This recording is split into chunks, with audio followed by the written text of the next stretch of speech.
Ons kom van dit. En dis hier waar hulle ons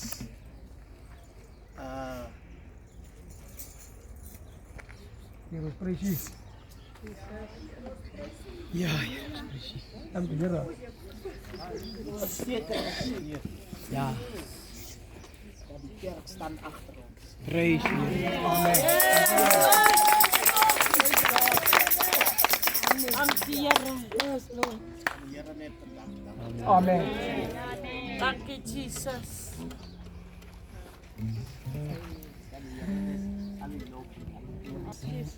Ons het hier kom gehad.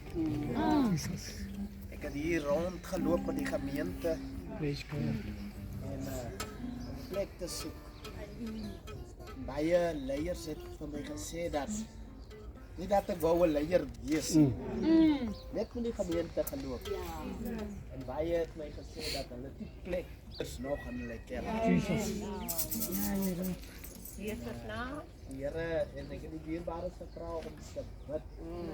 Want ek wil nie 'n leier wees nie. Ek het ons ouderlingres en die ouderlingres wat hulle was ouderlinge toe ons van die kerk af weg. Waar ons weg by was en nog nie gesalf nie. En ek het vir hulle gevra of hulle nie die leierskap wil vat nie. Ek sal net help. En toe die ouderlingres 'n Bybel oopmaak, toe val die doopseël van een van die kind wat in Suster Raad se tyd as haar suster. Suster Raad se tyd by United ingeldig was. En toe gee die Here die bevestiging dat ons by United moet aansluit. Ek het voor jou 15, 16 jaar pastoor Delma. 15 jaar. Wat het vir die seën.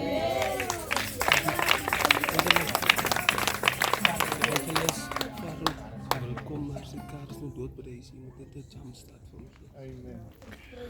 Ons almagtige God, jou Here, vanmôre gee alles eer. Here, van dit is waar alles begin. Lord, you have provided for what you have said, preordained for Uppington. Here, vanmôre is 'n geskiedkundige dag, Here. Here, wat ons almal bymekaar kom om saam bly te wees, Here. Here, u woord sê wees bly met die wat bly is, Here. En 'n lange pad het ons saam met Uppington aangekom, Here. En 'n lange pad te veilig gehou in